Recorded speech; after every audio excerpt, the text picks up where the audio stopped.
ಮುಸ್ಕಿನ ಜೋಳದ ಸೆಟ್ ದೋಸೆ ನೋಡಿ. ಈಗ ಮೆಣಸಿನ್ಕಾಯಿ ಇದು ಬೆಣ್ಣೆ ಎಲ್ಲ ಹಾಕಿ ಬಾಡಿಸಿದ್ವಲ್ಲ, ಉಪ್ಪು ಹಾಕಿ ಅದು ಆರಿದೆ. ಈ ಥರ ನುಣ್ಣಗೆ ರುಬ್ಕೊಂಡಿದ್ದೀನಿ. ಇದನ್ನ ಈಗ ಚಿರೋಟಿ ರವೆ, ಒಂಚೂರು ಅಕ್ಕಿ ಹಿಟ್ಟು, ಕಡಲೆ ಹಿಟ್ಟು ಒಂಚೂರು ಹಾಕಿ ಸ್ವಲ್ಪ ಮೊಸರು ಹಾಕಿ ಕಲಸಿರೋದು ಹಿಟ್ಟಿದೆಯಲ್ಲ, ಈ ಹದಕ್ಕೆ ಕಲಿಸ್ಕೊಂಡಿರ್ಬೇಕು. ಇದಕ್ಕೆ ಬೆರೆಸ್ತಾ ಇದ್ದೀನಿ. ಈಗ ರುಬ್ಬಿರೋದು ಜೋಳದ ಹಾಕಿದ್ದೀನಲ್ಲ, ಚೆನ್ನಾಗಿ ಮಿಕ್ಸ್ ಮಾಡಬೇಕು, ಗಂಟಿಲ್ದೇ ಇರೋ ಹಾಗೆ ಅದೇ ಡೈರೆಕ್ಷನ್ ನೋಡಿ. ಗಂಟಿಲ್ಲ, ನೀರಿನ್ನೂ ಬೆರೆಸ್ಬೇಕು, ಸ್ವಲ್ಪ ತಾಗಲಿ. ಅದು ಮೊಸರೆಲ್ಲ ಹಾಕಿದ್ದೀನಲ್ಲ, ರವೆ ಚಿರೋಟಿ ರವೆದೆಲ್ಲ ಹೀರ್ಕೋಬೇಕು. ಜೋಳ ಹಾಕಿರೋದ್ರಿಂದ ಸ್ವಲ್ಪ ಯೆಲ್ಲೋ ಕಲರ್ ಕಾಣ್ತಾ ಇದೆ. ಕ್ಯಾರೆಟ್ ತುರ್ದು ಹಾಕ್ತಾ ಇದ್ದೀನಿ. ತುರ್ದಿಟ್ಕೊಂಡು ಹಾಕ್ಬೋದು. ನಾನು 1-2 ಕ್ಯಾರೆಟ್ ಹಾಕ್ತಾ ಇದ್ದೀನಿ. ನೀವು ಅಳತೆ ನೋಡ್ಕೊಂಡು ಹಾಕ್ಬೋದು, ಎಷ್ಟು ಬೇಕಾದರೂ ಹಾಕ್ಬೋದು. ರುಚಿ ತುಂಬ ಚೆನ್ನಾಗಿರುತ್ತೆ ನೋಡಿ. ಕ್ಯಾರೆಟ್ ತುರ್ದು ಹಾಕಿದ್ದೀನಲ್ಲ, ಮಿಕ್ಸ್ ಮಾಡಬೇಕು. ಇದಕ್ಕೆ ದಪ್ಪ ಮೆಣಸಿನ್ಕಾಯಿ ಬೇಕಾದ್ರೂ ತುರ್ದು ಹಾಕ್ಬೋದು. ನಿಮಗೆ ಇಷ್ಟವಾದ ಯಾವುದೇ ತರಕಾರಿನೂ ತುರ್ದು ಹಾಕ್ಬೋದು. ಇದಕ್ಕೆ ಸಣ್ಣಗೆ ಹೆಚ್ಚಿರೋ ಕೊತ್ತಂಬರಿ ಸೊಪ್ಪು ಹಾಕ್ತಾ ಇದ್ದೀನಿ. ಇದು ಚಿರೋಟಿ ರವೆ ನೀರೆಲ್ಲ ಹೇರುತ್ತಲ್ಲ, ಒಂದು 15 ನಿಮಿಷ ಹೀಗೆ ಬಿಟ್ಬಿಡ್ಬೇಕು. ಇದನ್ನು ಮುಚ್ಚಿಟ್ಬಿಟ್ಟು ಆಮೇಲೆ ದೋಸೆ ಮಾಡಬೇಕು ನೋಡಿ. ಈಗ 15 ನಿಮಿಷ ಆಗಿದೆ.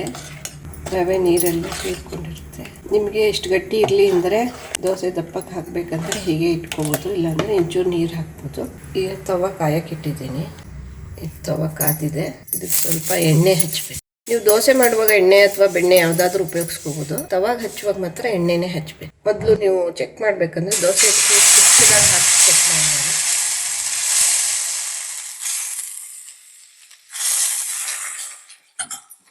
ನಾನು ಬೆಣ್ಣೆ ಹಾಕ್ತಾ ಇದ್ದೀನಿ ಇವತ್ತು. ಮುಚ್ಚಿಟ್ಟು ನಿಧಾನಕ್ಕೆ ಬೇಯಿಸ್ಬೇಕು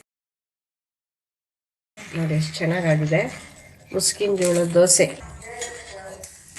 ನೋಡಿ. ಈ ಕಡೆನೂ ಎಷ್ಟು ಚೆನ್ನಾಗಿ ಬೆಂದಿದೆ. ಈಗ ಸಾಫ್ಟಾಗಿದೆ. ಇದು ಎಷ್ಟು ಚೆನ್ನಾಗಿರುತ್ತೆ ಅಂದರೆ ಸೆಟ್ ದೋಸೆ ಇದ್ದಾಗಿರುತ್ತೆ ನೋಡಿ. ನೋಡೋಕ್ಕೆ ಎಷ್ಟು ಚೆನ್ನಾಗಿದೆ. ತರಕಾರಿ ಎಲ್ಲ ಹಾಕಿರೋದ್ರಿಂದ ತುಂಬ ಚೆನ್ನಾಗಿದೆ. ಸೆಟ್ ದೋಸೆ ಥರ ಸಾಫ್ಟಾಗಿ ಬಂದಿದೆ.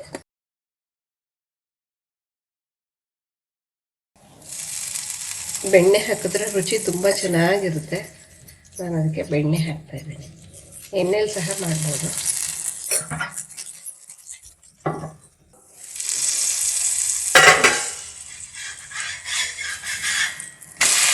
ನೋಡಿ ಎಷ್ಟು ಚೆನ್ನಾಗಿದೆ. ಇದು ಚಿರೋಟಿ ರವೆ ಹಾಕಿರೋದ್ರಿಂದ ಕಡಿಮೆ ಊರಿನಲ್ಲೇ ಬೇಯಿಸ್ಬೇಕಿದ್ದು, ಅವಾಗ ಚೆನ್ನಾಗಿ ಬೇಯುತ್ತೆ, ತುಂಬ ಚೆನ್ನಾಗಾಗುತ್ತೆ. ಮುಸ್ಕಿನ ಜೋಳ ಈ ಥರ ಮತ್ತೆ ಬೇಯಿಸ್ತಾ ಇದ್ದೀವಿ. ಇದು ಬೆಣ್ಣೆನಲ್ಲಿ ಸ್ವಲ್ಪ ಬಾಡಿಸಿದ್ವಲ್ಲ ಮುಂಚೆ, ಜೊತೆಗೆ ಮತ್ತೆ ಬೇಯಿಸ್ತಿರೋದ್ರಿಂದ ತುಂಬಾ ರುಚಿಯಾಗಿ ಚೆನ್ನಾಗಿರುತ್ತೆ, ಚೆನ್ನಾಗಿ ಬೆಂದಿರುತ್ತೆ. ಹಾಗಾಗಿ ಧಾರಾಳವಾಗಿ ತಿನ್ಬೋದು. ಇದಕ್ಕೆ ಚಟ್ನಿ ಅಥವಾ ಪಲ್ಯ ಏನು ಬೇಕಾಗಲ್ಲ. ತರಕಾರಿ ಎಲ್ಲ ಹಾಕಿದೀವಲ್ವಾ, ಬೆಣ್ಣೆ ಹಾಕಿ ಮಾಡಿದೀವಿ. ಎಣ್ಣೆ ಹಾಕಿ ಮಾಡಿದ್ರು ಪರವಾಗಿಲ್ಲ.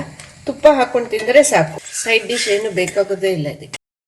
ದೋಸೆ ತಿರ್ಗಿ ಹಾಕಿದಾಗ ಉರಿ ಸ್ವಲ್ಪ ಜೋರು ಮಾಡಿರಿ. ತವಾ ಕಾವು ಕಡಿಮೆ ಆಗ್ಬಿಟ್ಟಿರುತ್ತಲ್ಲ ಅದಕ್ಕೆ. ನಿಮಗೆ ಇನ್ನೊಂದು ಸೈಡು ಚೆನ್ನಾಗಿ ಬೇಕು ಅಂದರೆ, ನಿಮಗೆ ಜಿಡ್ಡು ಪರವಾಗಿಲ್ಲ ಅಂದರೆ ಬೆಣ್ಣೆ ಅಥವಾ ಎಣ್ಣೆ ಹಾಕೋಬೋದು. ಇಲ್ಲ ಒಂದ್ಸಲ ಹಾಕಿದ್ರೇ ಸಾಕಾಗುತ್ತೆ.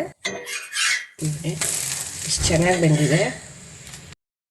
ಸ್ವೀಟ್ ಕಾರ್ನ್ ಸೆಟ್ ದೋಸೆ, ಅದಕ್ಕೆ ಹಾಗೆ ಹೆಸರು ಇಡ್ಬೋದು. ಸ್ವೀಟ್ ಕಾರ್ನ್ ದೋಸೆ ಅನ್ಬೋದು, ಅಥವಾ ಸಾಫ್ಟ್ ಆಗಿ ದಪ್ಪಕ್ಕೆ ಚೆನ್ನಾಗಿ ಬಂದಿರೋದ್ರಿಂದ ಮೃದುವಾಗಿ ಸ್ವೀಟ್ ಕಾರ್ನ್ ಸೆಟ್ ದೋಸೆ ಅಂತ ಹೆಸರು ಇಡ್ಬೋದು. ಮೃದುವಾಗಿರೋ ರುಚಿಯಾಗಿರೋ ಮುಸ್ಕಿನ ಜೋಳದ ಸೆಟ್ ದೋಸೆ ರೆಡಿ ಇದೆ. ತರಕಾರಿ, ಉಪ್ಪು, ಖಾರ ಎಲ್ಲ ಹಾಕಿರೋದ್ರಿಂದ ಬರೀ ತುಪ್ಪ ಹಾಕೊಂಡು ತಿಂದರೆ ಸಾಕು. ತುಂಬ ರುಚಿಯಾಗಿರುತ್ತೆ. ನೀವು ಮಾಡಿ ನೋಡಿ. ನಿಮ್ಗೆ ಹೇಗೆ ಅನಿಸ್ತು, ನಿಮ್ಮ ಅಭಿಪ್ರಾಯನ ಕಮೆಂಟ್ ಬಾಕ್ಸಲ್ಲಿ ಬರೆದು ತಿಳಿಸಿ.